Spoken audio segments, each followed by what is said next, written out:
Bismillah, alhamdulillah, wa syukurillah, ala nikmatillah, wala haula wala quwata illa billah, amma ba'du.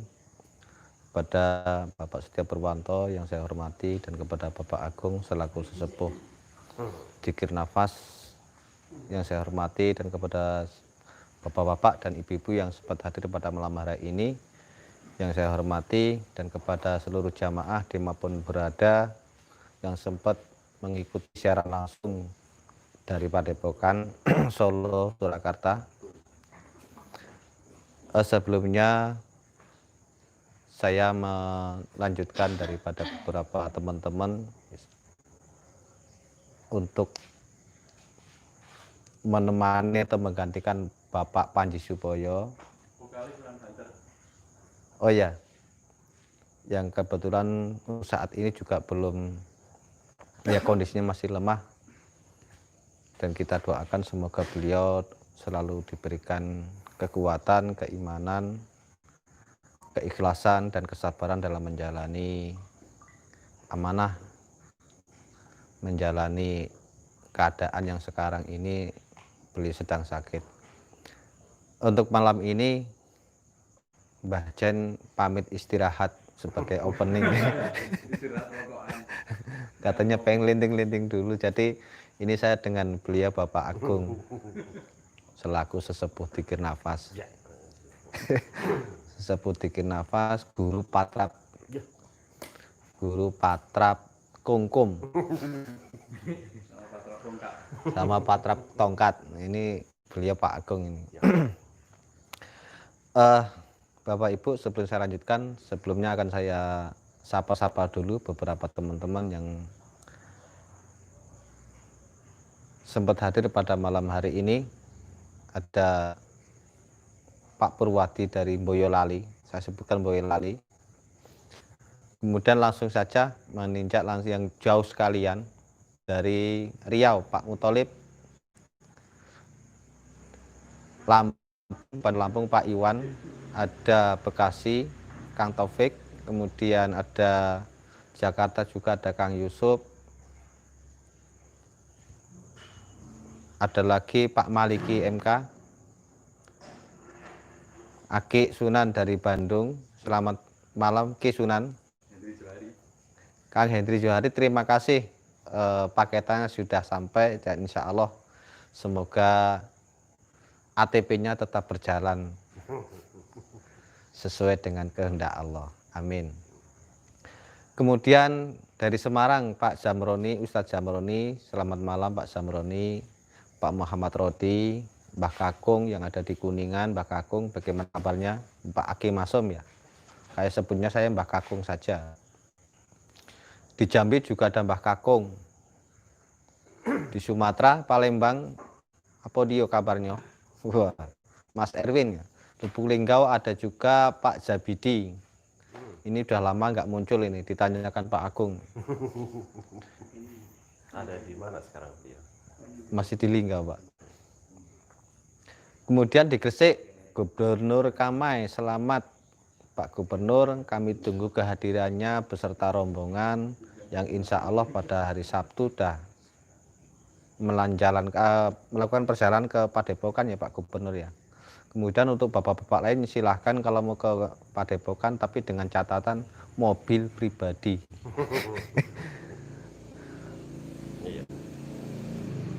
Terus Surabaya ada Pak Ade Prawita, ada Kang Mukhtar, Habib Jamal.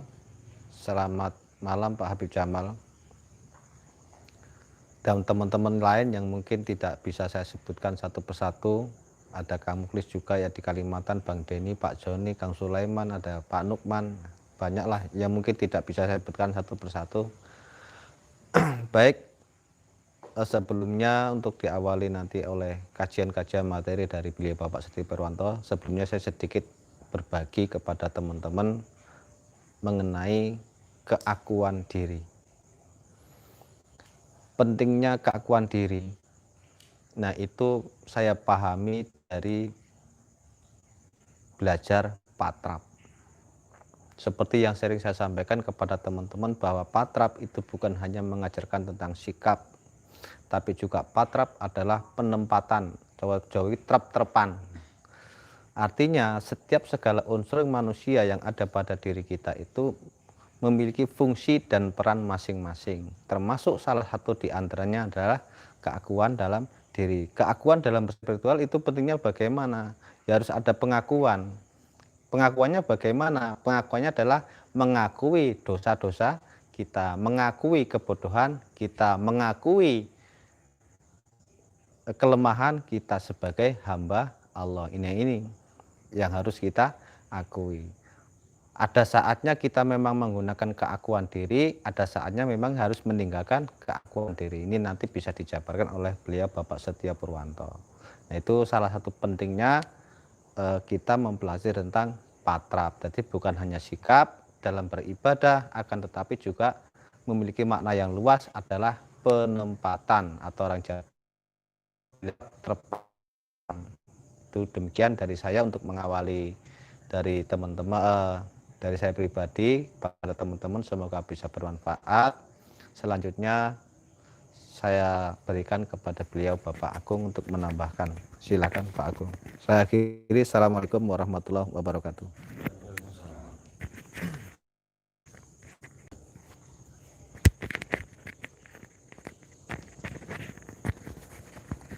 Tes, gimana Pak suara saya?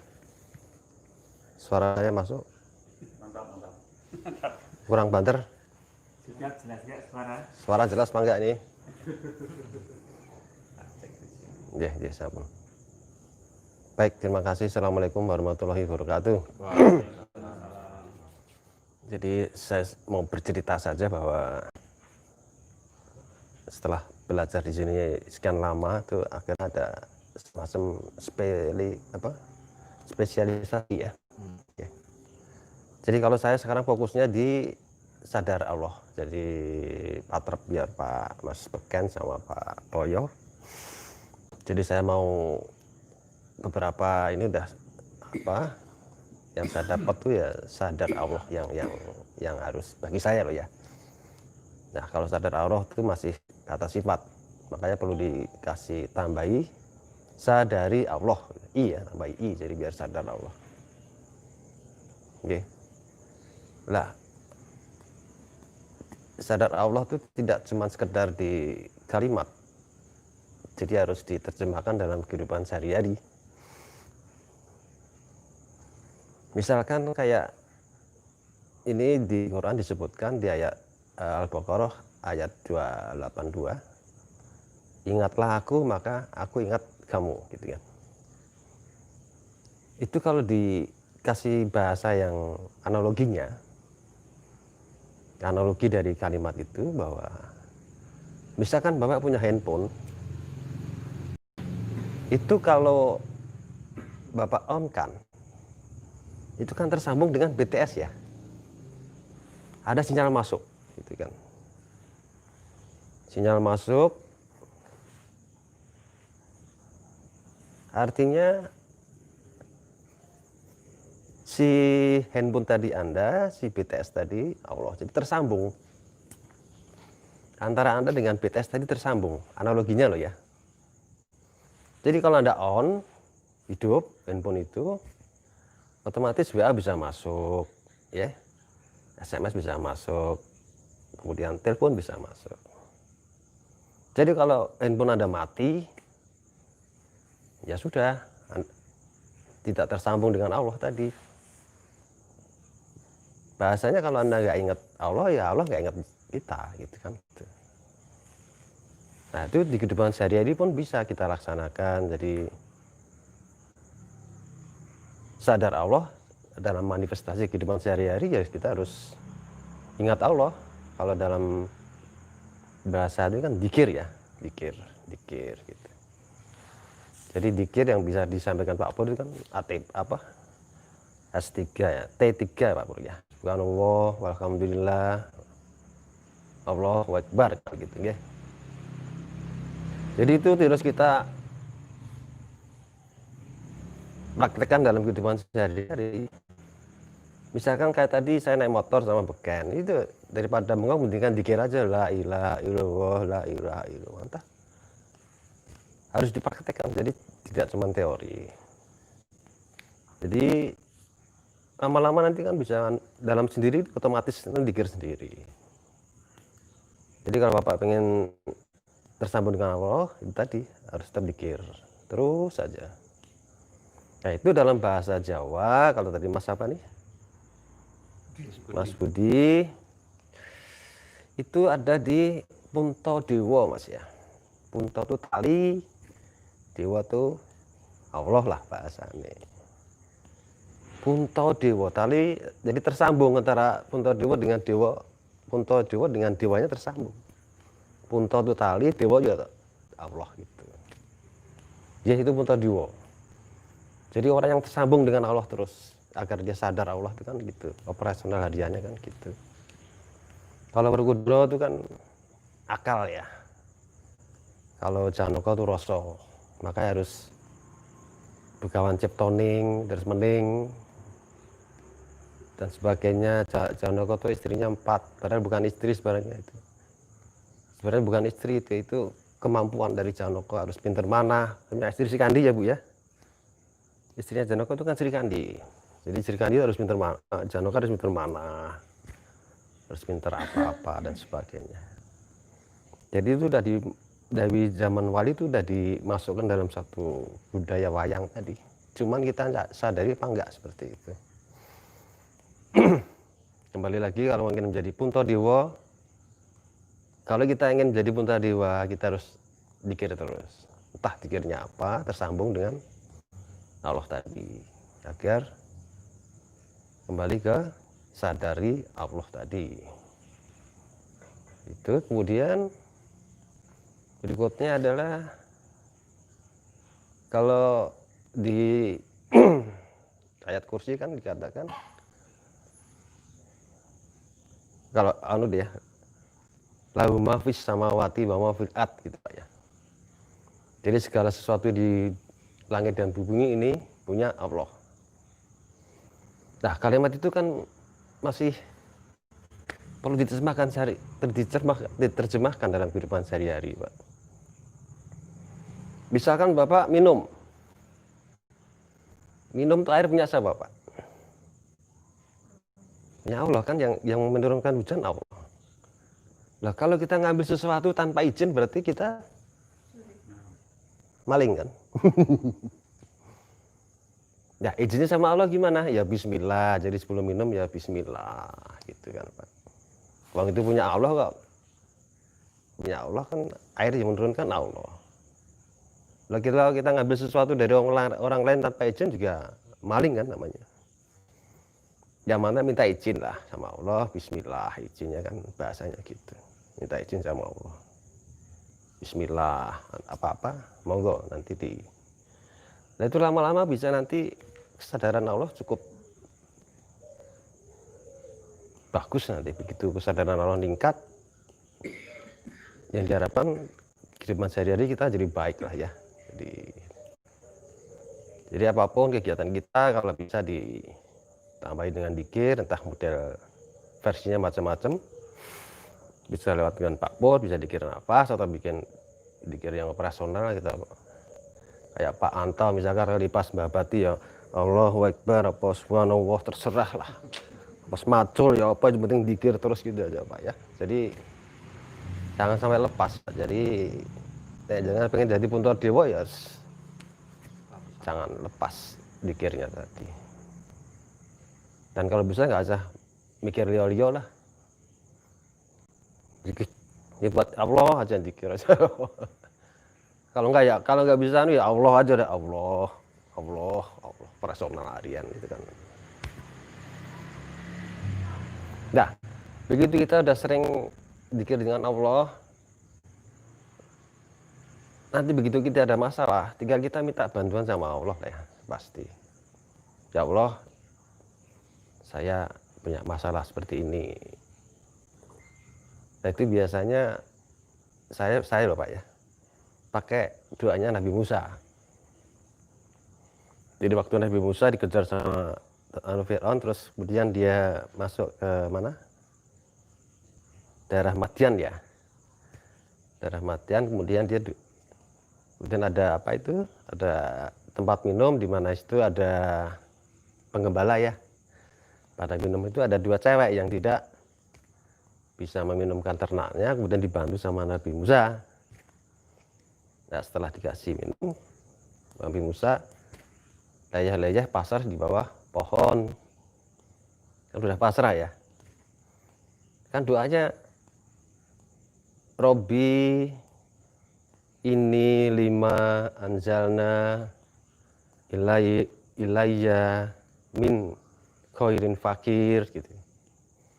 Ya Allah, sesungguhnya saya membutuhkan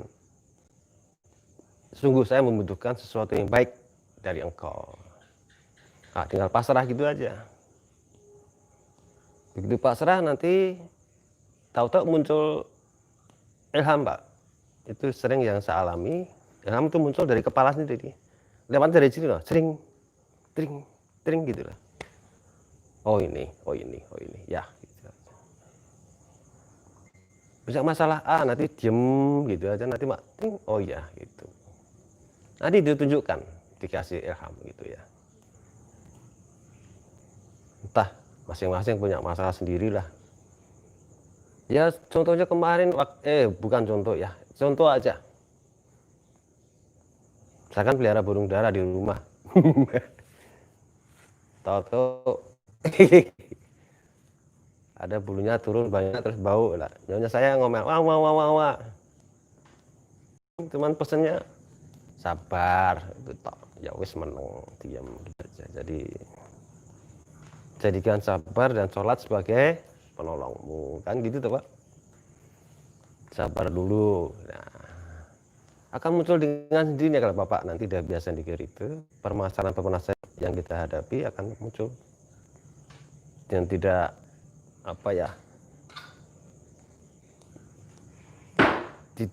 mungkin tidak sesuai dengan keinginan kita, tapi itu adalah dari Allah. Jadi bahasanya ya lebih bagus dibanding kalau pemikiran keinginan kita sendiri. Sekarang saya sudah sering ngalami seperti itu, jadi makanya saya berani ngomong karena saya ngalami ya. Jadi ini gak ngalami kok dikira apa kan ya, cerita malah nggak enak. Jadi berbagai masalah akan kita bisa mintakan sama Allah dengan catatan kita selalu tersambung tadi, selalu dikir. Monggo dikirnya macam-macam. Tadi yang versinya banyak sekali. Jadi dikir itu kan bisa menyebut, bisa ingat ya. Bisa menyebut ya monggo subhanallah, alhamdulillah, wala ilaha illallah, Allahu akbar. Nah, itu enggak masalah. Oke, saya rasa itu sedikit tambahan dari saya. Kalau pengen lebih detail ya silakan datang ke Depokan. Iya kan ya, biar karena ini online jadi kadang-kadang nggak semuanya orang bisa menerima. Jadi kalau offline ya lebih fair kita ngobrol sambil diskusi lagi. Demikian, assalamualaikum warahmatullahi wabarakatuh. Waalaikumsalam.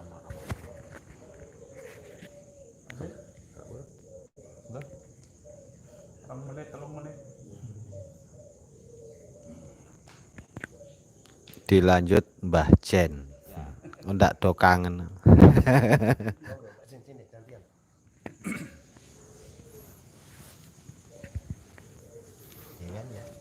Iya wis.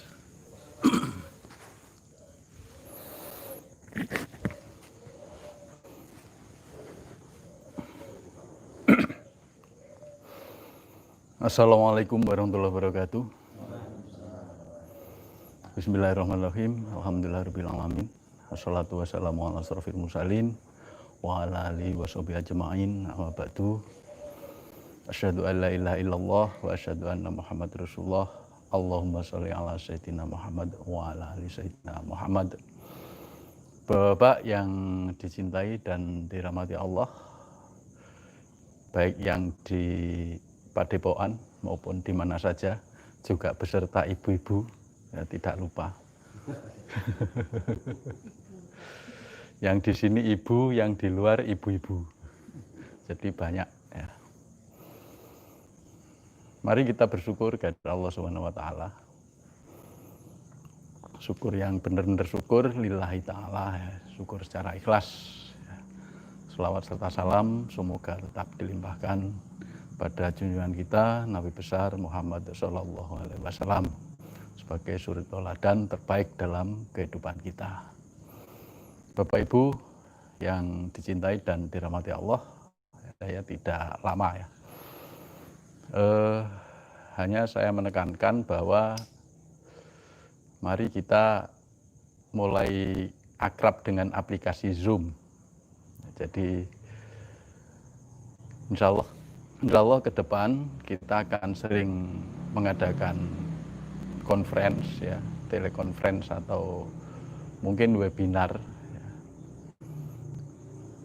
Setiap ya waktunya nggak ditentukan lah, tapi insya Allah lebih sering kita menggunakan aplikasi Zoom karena Bapak Setio Purwanto sudah berlangganan Zoom, jadi kalau tidak kita maksimalkan itu ya mubadir lah ya. Jadi dengan aplikasi Zoom ini kita bisa komunikasi langsung ya, bisa tanya jawab, sehingga pemahaman tentang zikir nafas, tentang sadar Allah, 3T dan ATP dan yang lain-lain bisa lebih jelas. Jadi tidak bias, karena selama ini banyak pemahaman tentang sadar Allah sampai ATP itu yang bias, sehingga timbul berbagai macam konotasi. Bahkan ada yang mengatakan bahwa ini klenik, namanya sadar Allah kok klenik.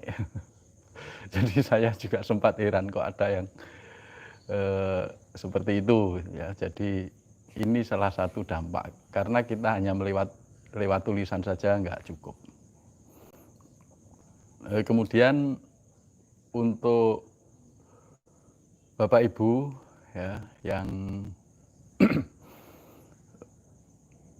yang menunggu buku-buku tentang pendidikan karakter, baik yang untuk sekolah-sekolah yang kita susun, dan ini sedang diselesaikan tentang pendidikan karakter yang lebih detail lagi bahasanya.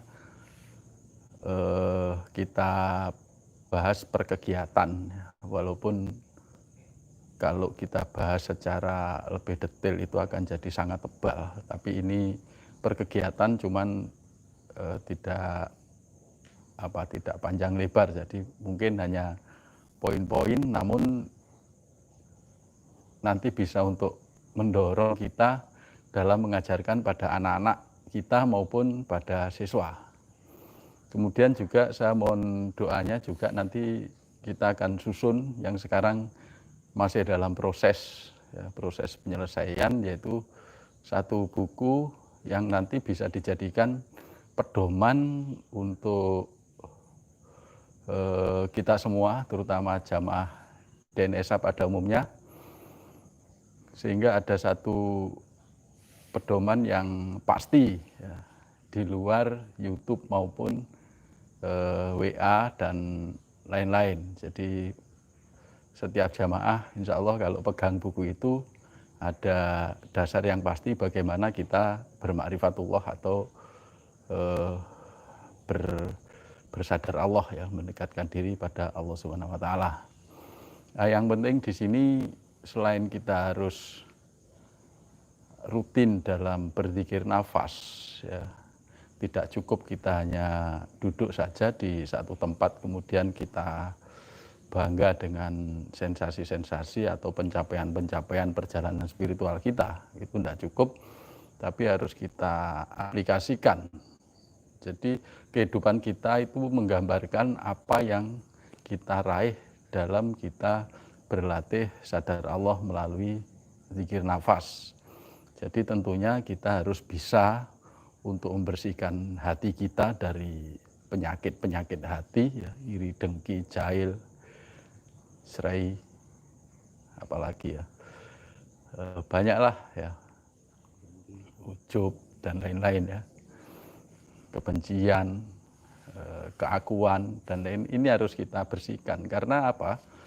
Karena sadar Allah itu juga merupakan satu cahaya, ya, cahaya ilahi yang diturunkan pada Allah pada diri kita, ya. Sehingga bagaimana kesadaran kita bisa peka, kita bisa menerima kesadaran seutuhnya. Dalam perilaku kita akan menggambarkan kearifan kita terhadap Allah Subhanahu wa taala. Jadi kesadaran ini tidak bertempat, ya, kalau kita batasi kesadaran sebesar jiwa, maksud saya jiwa itu sebesar zat, ya, maka kita sama dengan membatasi kebesaran Allah, ya. Jadi kebesaran Allah tidak sekecil imajinasi, sekecil pemikiran akal kita. Jadi tidak ada batasnya. Begitupun kesadaran. Semoga dengan kita berlatih membersihkan hati, ya, dari penyakit-penyakit hati, maka kesadaran kita ke Allah itu menjadi murni tanpa hijab, tanpa penghalang apapun. Kalau tentang sensasi-sensasi itu tanda bahwa kita telah melakukan perjalanan. Jadi yang penting bukan sensasinya, tapi yang penting bagaimana kita berakhlak, ya. Karena seperti yang dilakukan Rasulullah itu menyempurnakan akhlak manusia. Jadi akhlak kita semakin sempurna menjadi orang yang beriman, itu yaitu berkesadaran terhadap Allah dan beramal soleh. Amal soleh itu aplikasi dalam kehidupan sehari-hari yang kita format dalam bentuk ATP, amanah tanda perintah. Sehingga Bapak Setio Purwanto itu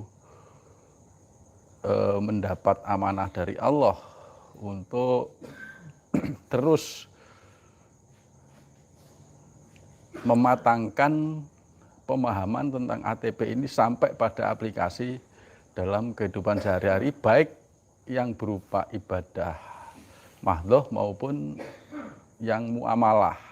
Sehingga ada bahasan-bahasan tentang petani sadar Allah, guru sadar Allah, ibu-ibu sadar Allah, kemudian umroh sadar Allah. Nanti insya Allah beliau akan bahas masalah ini juga.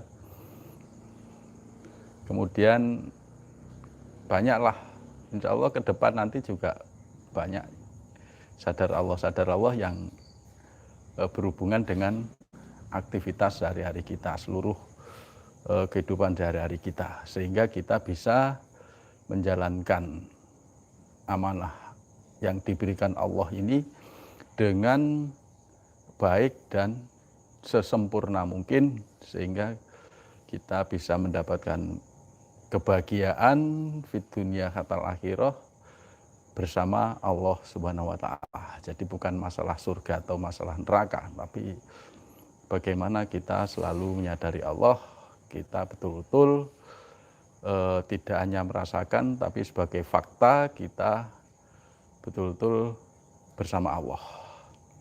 Dari saya tambahan sedikit, semoga ini bisa motivasi kita, mulai dari Mas Beken, Pak Agung. Pak Agung dulu pernah ngajari saya patrap tongkat sehingga saya kebanting tuh. Beliau salah satu senior kita, ya, pembimbing saya juga. Saya mohon maaf, bila taufik wal hidayah. Assalamualaikum warahmatullahi wabarakatuh.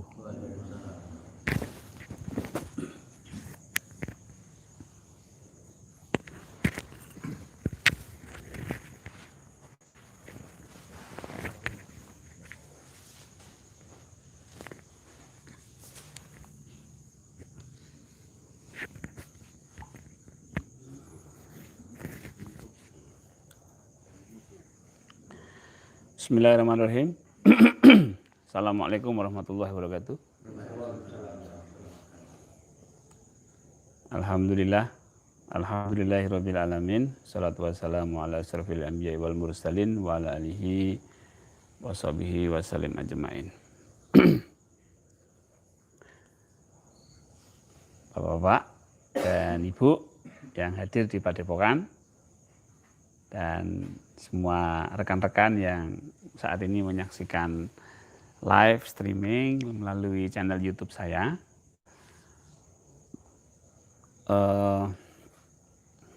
marilah kita bersyukur kepada Allah Subhanahu wa taala. Ya.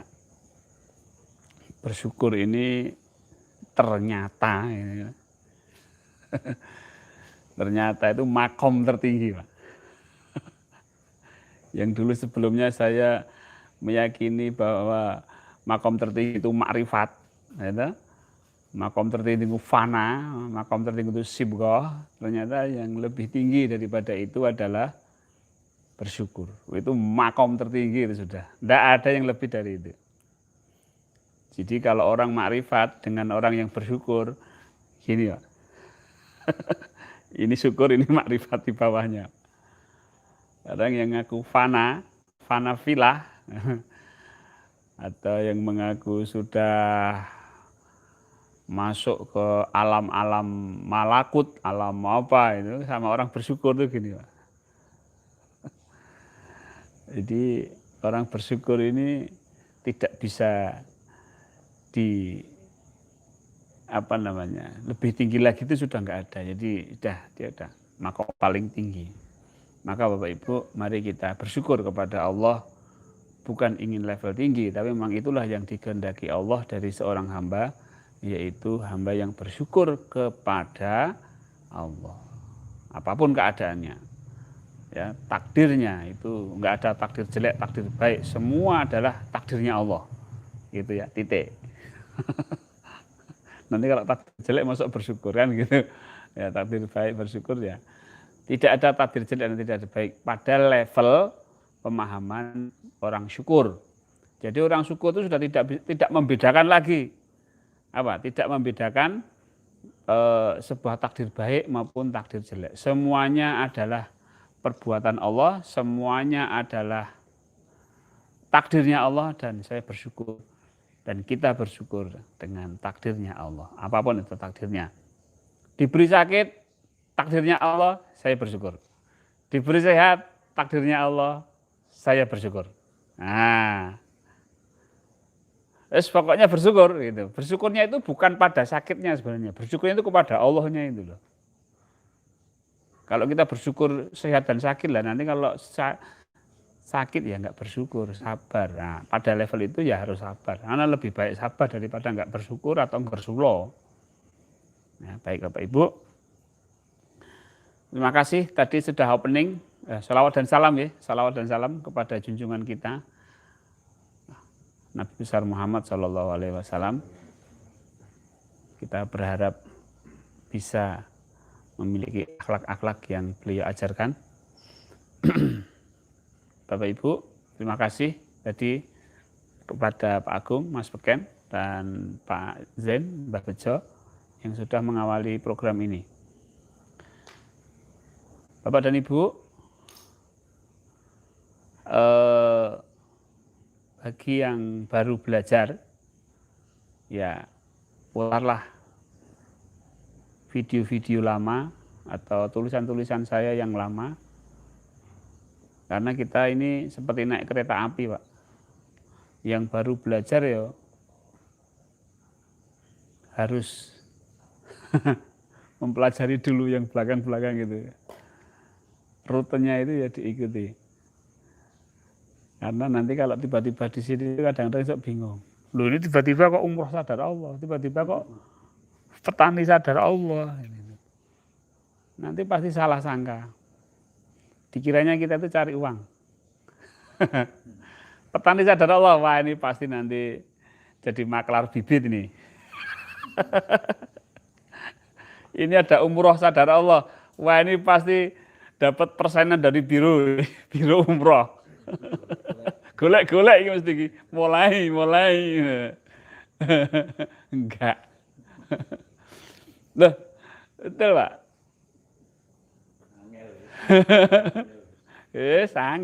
Angel. Angel temen tuturanmu. Oke Bapak Ibu. Saya membuat guru sadar Allah. Wah ini pasti ingin mengajukan pelatihan-pelatihan biar dapat uang. Enggak. Umroh, misalnya umroh ini yang paling sensitif. Karena banyak rekan-rekan di sadar Allah ini yang punya biro, yang agen biro gitu kan.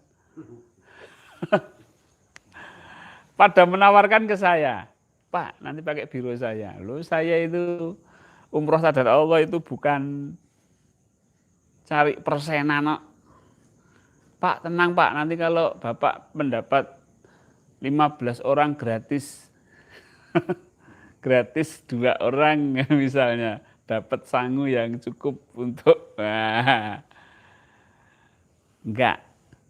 Umroh sadar Allah ini satu gerakan di mana salah satu ibadah itu yang wajib kita kunjungi itu adalah di Mekah Madinah ini. Karena jejak para rasul, para nabi itu di sana. Kan kita ngikuti Kanjeng Nabi. Ya, niatlah ke sana, minimal umroh. Kalau enggak haji. Kalau bisa haji alhamdulillah. Nah, spirit ibadah ini yang akan saya sebarkan. Ya masa wong umroh pulang-pulang. Pulang umroh itu apa? Ditanya, gimana Pak kesannya Pak? Setelah dari Mekah Madinah. Masya Allah, Masya Allah, Masya Allah. Masya Allah apa Pak? Jam itu loh besar. Loh. Ini Masya Allah jebule kagum sama jam. Jamnya itu loh Masya Allah. Saya kira tuh Masya Allah itu apa Pak? Pengalaman di sana dekat dengan Allah. Bisa nangis di depan Ka'bah, bisa hatinya itu bisa luluh di sana. Ternyata kagum dengan keramaian. Wah, Masya Allah, Masya Allah. Masya Allah apa Pak? Panasnya. Wah, Masya Allah jual kurma di sana banyak sekali yang jual kurma. Yang gak ada kurma kono. Jadi kesannya itu bukan kesan spiritual, tapi kesan itu kesan wisata. Maka biro-biro haji yang menggunakan istilah wisata itu sebenarnya saya nggak cocok.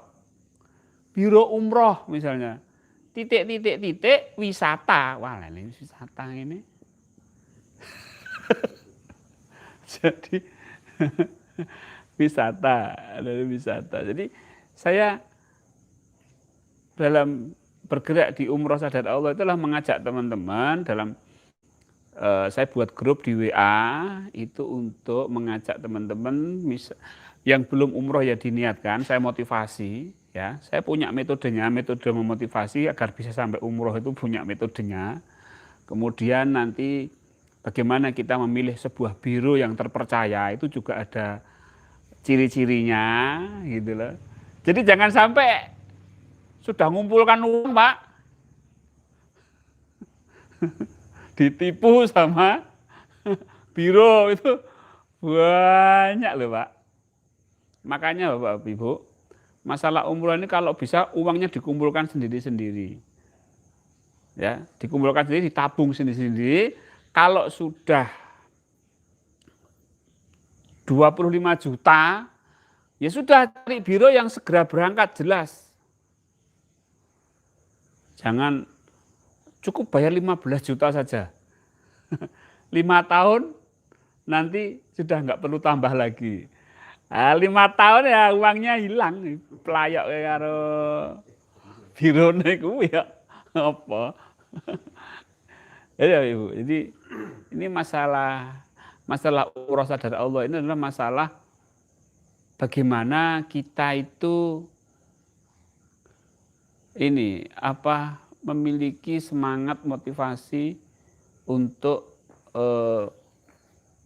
ke sana ya, dengan niat yang betul, dengan sadar Allah ya, tawafnya sadar Allah,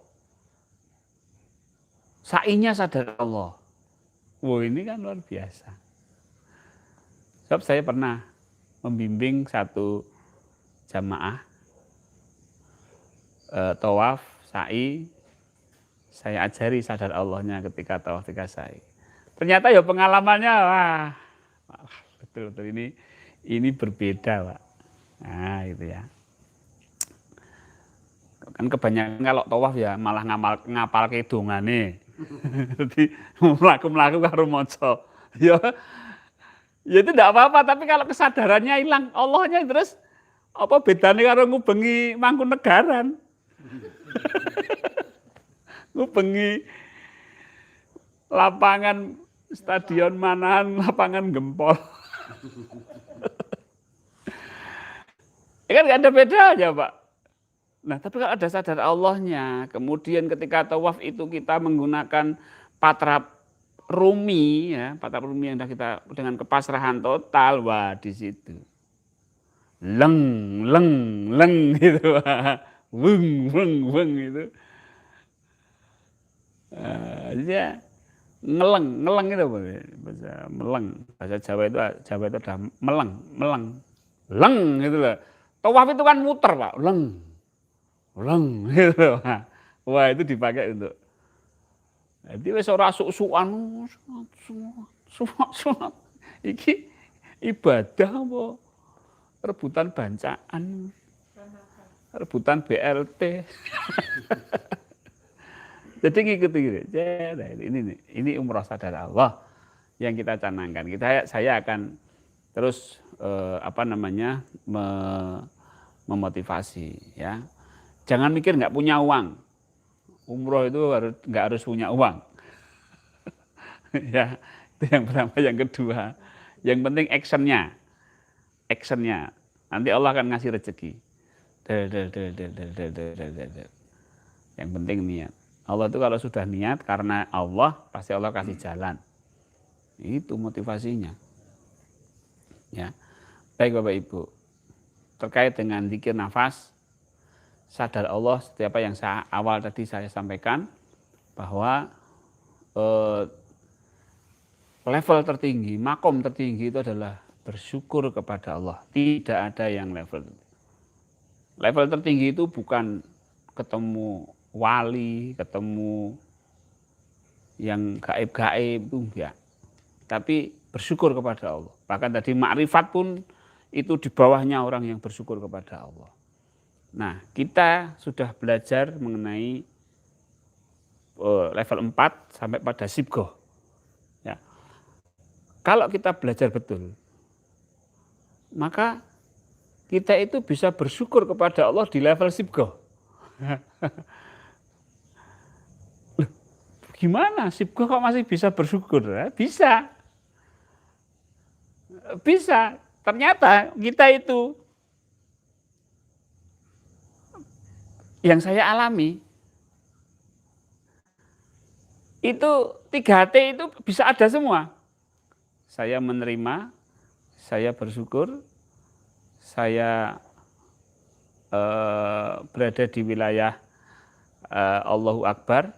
Artinya Allahu Akbar itu Allah yang lebih besar daripada apapun. Itu satu waktu itu bisa. Saya heran loh, kok jadi 3 begini ya? Jadi ada yang bersyukur, ada yang gini. Dan itu bisa saya angkat pada level sibgoh. Pada level 4 itu ada sibgoh. Loh kok dalam sibgoh masih bisa begini ya? Jadi ada banyak bisa ini.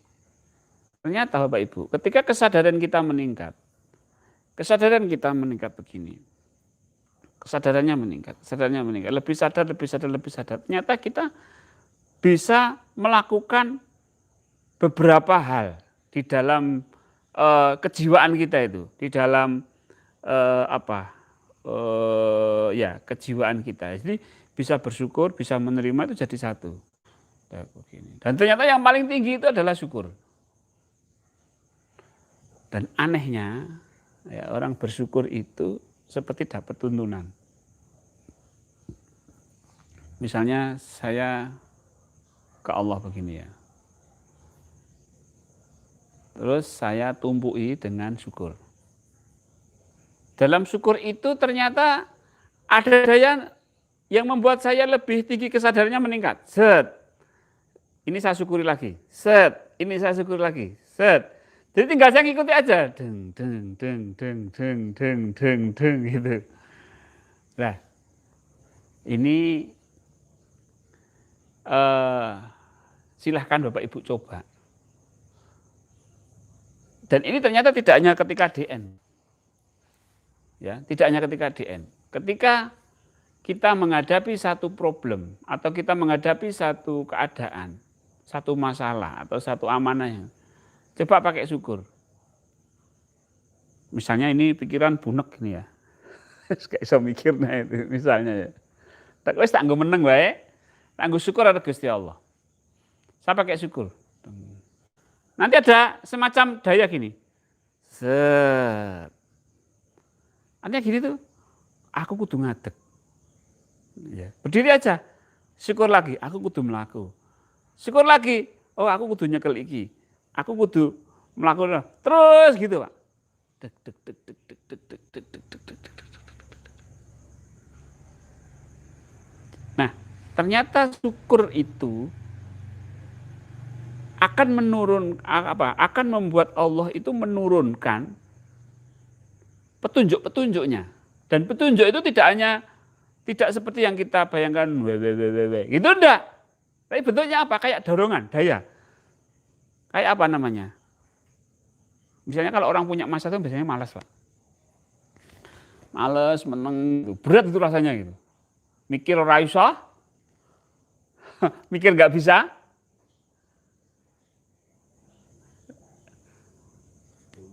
Suntuk, mau melakukan sesuatu itu berat. Kalau saya pas gitu, tak nggodein pisan wis, saya malas-malas saya tak nggodein pisan wis. Terus saya bersyukur kepada Allah. Nah, dalam bersyukur itu ada daya yang bisa menggerakkan hati saya, tubuh saya, tinggal saya ikuti saja.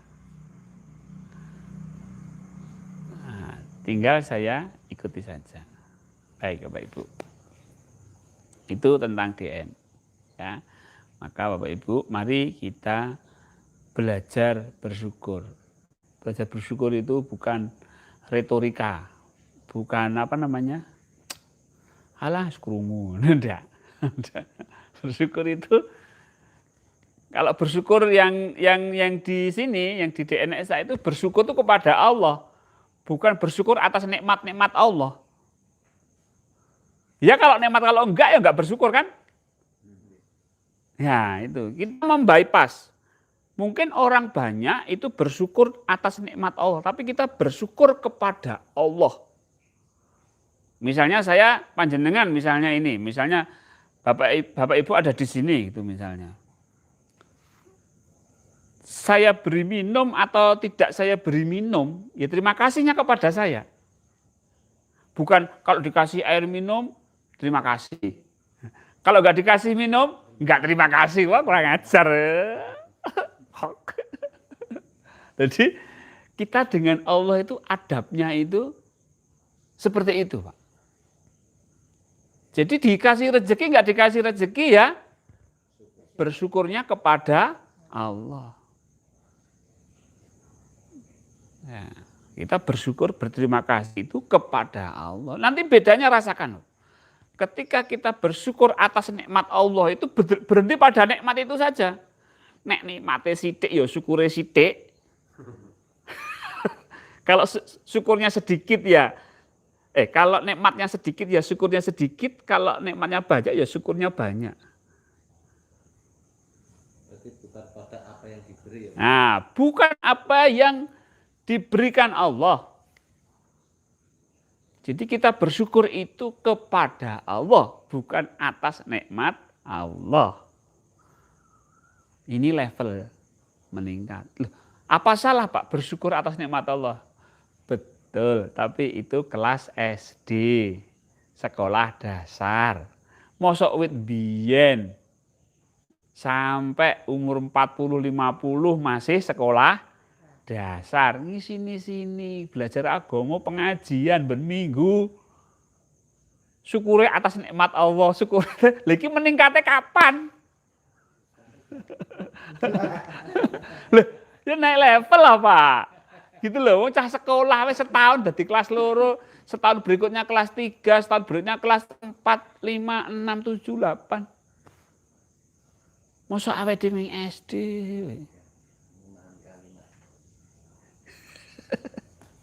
Loh ini saya tidak menyalahkan, cuma mari kita sama-sama menaikkan level syukur kita di hadapan Allah Subhanahu wa taala. Bersyukur kepada Allah. Di Quran pun ada dasarnya, ini bukan bid'ah. Bersyukurlah kepada Allah. Oh, jelas. Bersyukurlah kepada Allah. Tapi ada juga ya bersyukur atas nikmat yang Allah berikan. Itu ada. Maka levelnya lebih tinggi bersyukur kepada Allah daripada bersyukur atas nikmat Allah. Ya Bapak Ibu, yang belum bersyukur ya bersyukur atas nikmat Allah tidak apa-apa. Yang sudah bersyukur atas nikmat Allah, ya mari kita tingkatkan syukur kita. Bypass semua, lewati semua, kita langsung kepada yang menciptakan, yaitu kepada Allah Subhanahu wa taala. Baik Bapak Ibu, mari kita belajar berzikir ya. Sebab bersyukur itu ya level-levelan lagi. Bersyukur kepada Allah itu level-levelan. Kalau kita bersyukur di wilayah Sibgo, wah itu dayanya ini ya, dayanya. Itunya la in sakartum itunya la adidanakum itu. Barang siapa yang bersyukur akan ditambah nikmatnya oleh Allah Subhanahu wa taala. Kalau syukur kita itu di level kesadaran yang luas, yang tak terbatas, maka dayanya itu ya sampai ke sana. Artinya apa? Artinya bahwa nikmat-nikmat Allah yang Allah berikan itu tidak kita sangka-sangka. Karena kita menyadari Allah yang laisa kamislihi, Allah yang tidak berubah apapun. Jadi loss. Kesadaran kita loss. Maka nikmat yang Allah berikan juga loss. Bisa dari mana saja. Itulah. Makanya kalau orang berzikir sadar Allah, itu rezekinya itu enggak kurang-kurang, Pak. Tapi ya itu harus ini menunggu. Biasanya orang syukur itu pasti tergerak. Ada inisiatif, ada ide, ada gerak terus. Enggak mungkin orang berzikir itu ya kalau benar zikirnya ya itu diam, itu enggak mungkin. Pasti aktif. Ya, dia lebih peka dengan ATP, tanda-tanda Allah itu dia lebih peka. Ya sesuai dengan profesinya masing-masing lah. Kalau saya profesinya sebagai psikolog, maka Allah memberikan sebuah tanda-tanda dari klien-klien saya, pasien-pasien saya. Oh ini diginikan, oh ini diginikan, oh ini diginikan. Itu lebih. Kalau Bapak Ibu petani, ya nanti akan peka dengan cuaca, dengan hama, dengan tumbuh-tumbuhannya itu lebih sensitif. Gitu. Dan saya pun nggak bisa gitu itu. Kalau pedagang bagaimana, Bu? Ya, ini peka, ini orang ini sukanya makanan yang seperti ini. Maka perbanyak syukurnya agar Allah menuntun kita dengan segala nikmat yang Allah berikan. Ya. Baik Bapak Ibu, mari kita berzikir kepada Allah, belajar sadar Allah lewat metode 3 nafas. Saya pandu dari Padepokan Patrap. Baik, Bapak Ibu, kalau duduk yang standar ya duduk timpuh. Bagaimana duduk timpuh itu? Coba saya perlihatkan kawan-kawan yang duduk timpuh. Nah, Mbah Zen, duduk timpuhnya Mbah Zen. Mbah Bejo. Ya, duduk timpuh seperti itu Bapak Ibu. Ini duduk timpuh yang standar. Ya, tentunya menyesuaikan besar paha Bapak Ibu. Kalau Bapak Ibu pahanya besar ya lebih sakit ya. Nah, kadang-kadang Ada dompet ini juga, dompet itu ya ganjel di sini ya nggak enak. Baik, mari kita mulai lagi berzikir ya kepada Allah.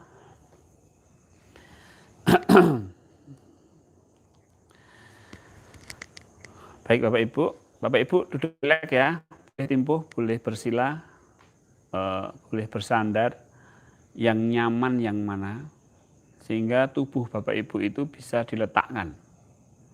Jasad kita itu diletakkan, diselehke. Sebab sebentar lagi kita akan tinggalkan jasad kita untuk menuju kepada Allah.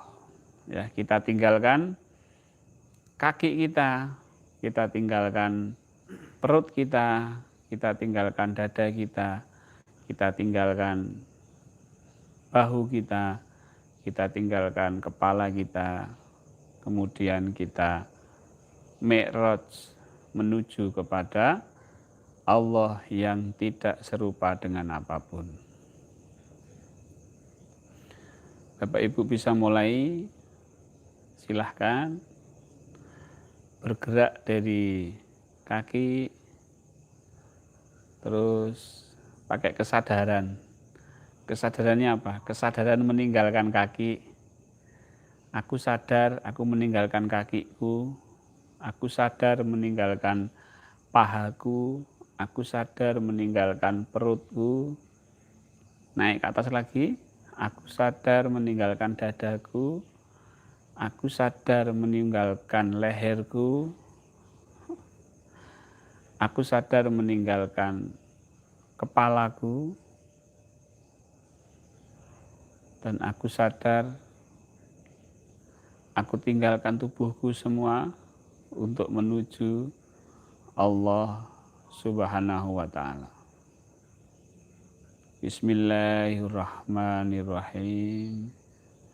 Asyhadu an la ilaha illallah wa asyhadu anna Muhammadar Rasulullah.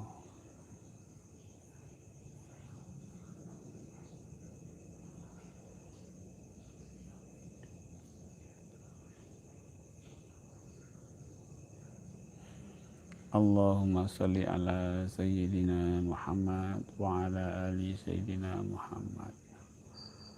Allahumma a'ina ala dzikrika wa syukrika wa husni ibadatik. Ya Allah, ajarilah kami ya Allah untuk berzikir kepadamu ya Allah, untuk bersyukur kepadamu ya Allah, dan untuk beribadah yang baik kepadamu ya Allah.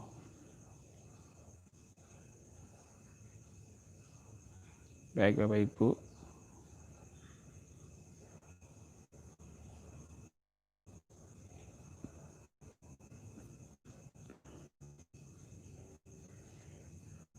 kesadaran kita meninggalkan jasad.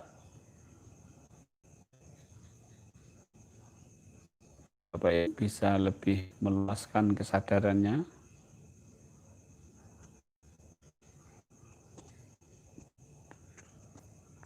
menuju kepada Allah yang tidak berupa apapun.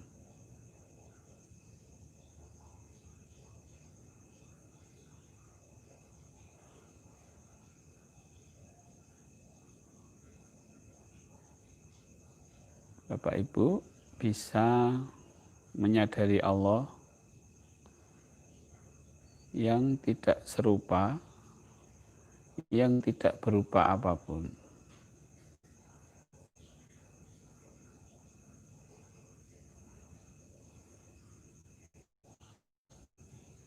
Allah yang laisa kamislihi syai'un.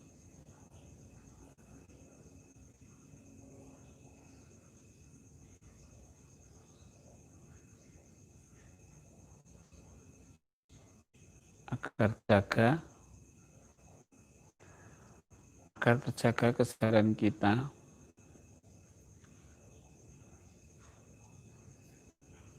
gerakkanlah kita untuk menyebut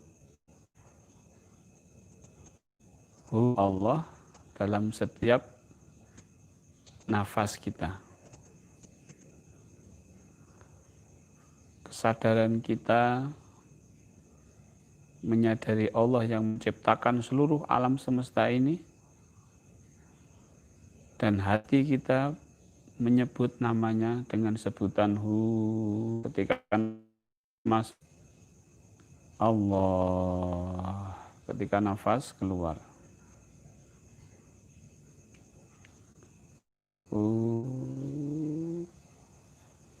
Allah.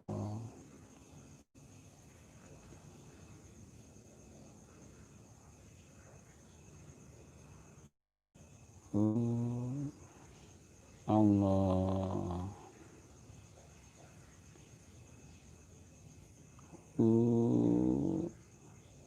Allah. Biarkan hati kita, Bapak Ibu, hati kita berzikir siri, tapi kesadaran kita melambung melalui alam semesta, mencari yang menciptakan alam semesta.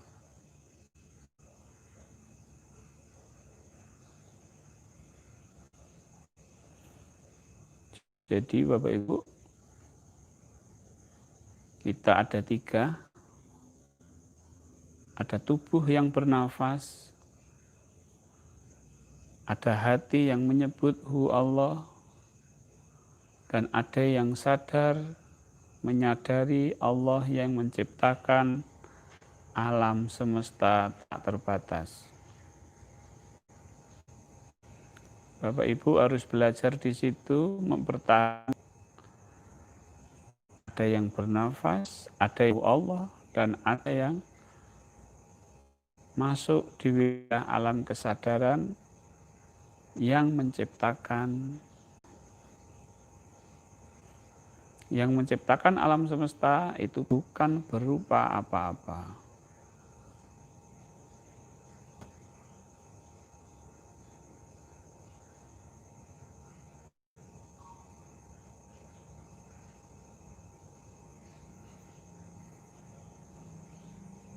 Baik Bapak Ibu, kita menyadari yang menciptakan alam semesta ini. Mari kita berinteraksi dengan Allah, berkomunikasi bukan dengan bahasa, bukan dengan bahasa verbal, tapi dengan gerak jiwa kita. Jiwa yang sudah menyadari Allah, mari kita gerakkan untuk berinteraksi, yaitu mendekat dan berserah.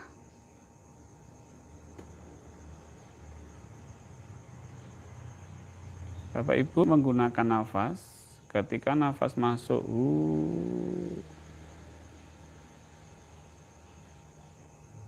lakukanlah pendekatan kepada Allah sedekat-dekat.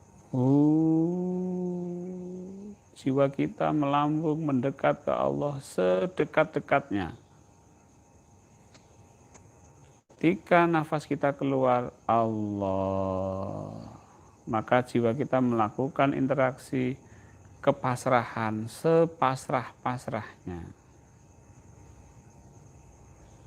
Ingat bahwa wilayah mendekat dan wilayah pasrah itu berada di wilayah Allah yang menciptakan alam semesta.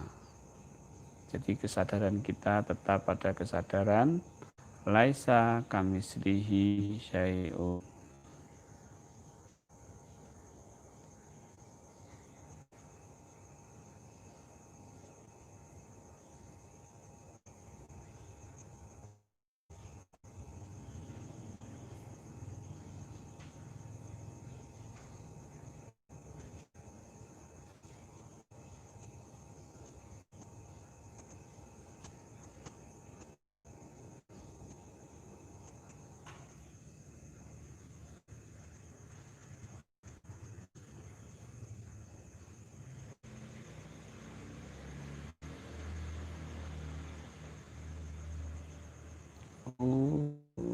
mendekat sedekatnya. Ketika pasrah, Allah. Kita pasrah, sepasrah-pasrahnya.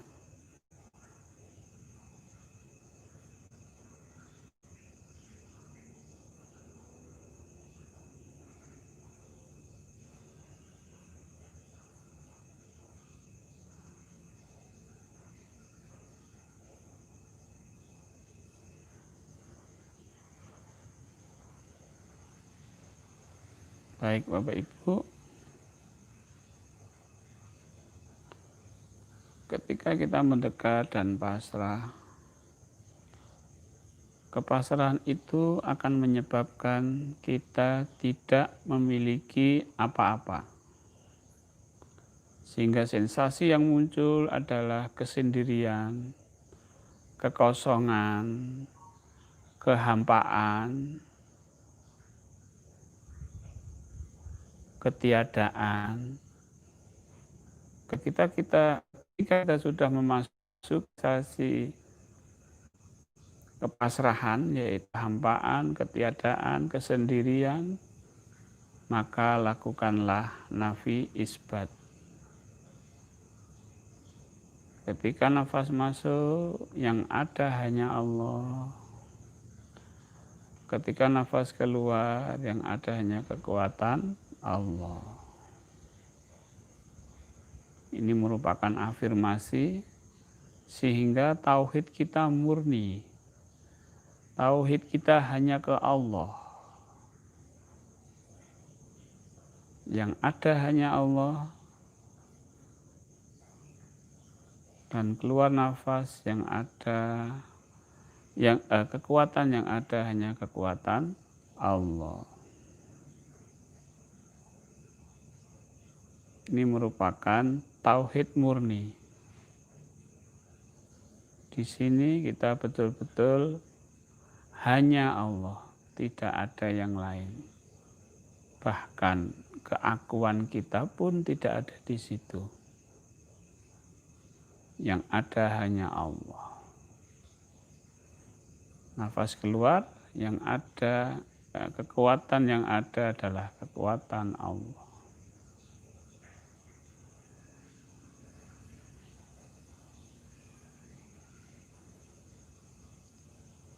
Bapak Ibu,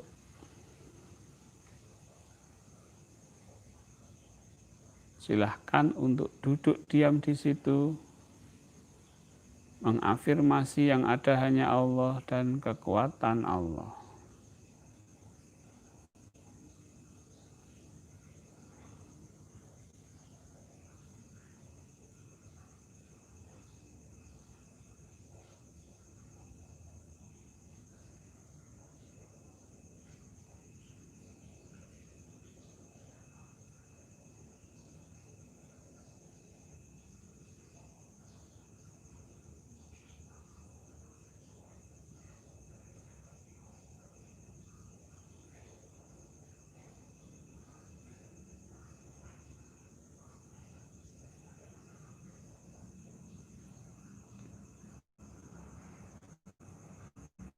Baik Bapak Ibu, saya sudah hantarkan Bapak Ibu masuk ke dalam kesadaran sibah. Duduk itu, diam di situ dengan terus mengafirmasi akan membersihkan keyakinan-keyakinan yang syirik, yang menduakan Allah.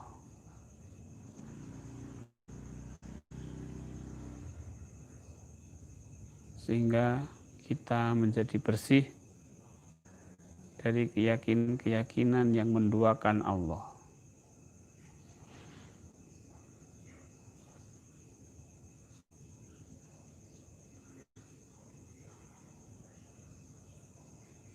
Terus lakukan afirmasi nafi isbat, yang ada hanya Allah dan yang ada hanya kekuatan Allah.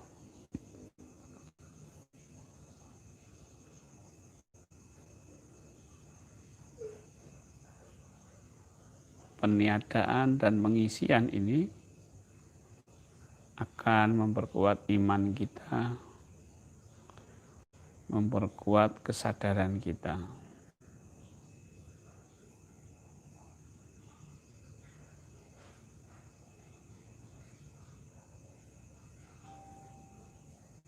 Bapak Ibu tetap bertahan di situ,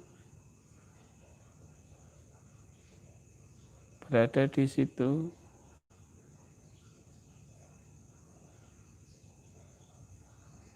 sampai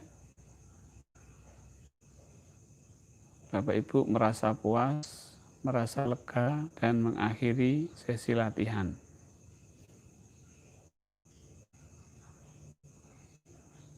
Saya akan segera mengakhiri live streaming ini.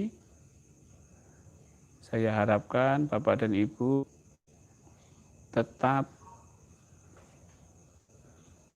berzikir, tetap berada di wilayah sibghah, afirmasi, sampai selesai.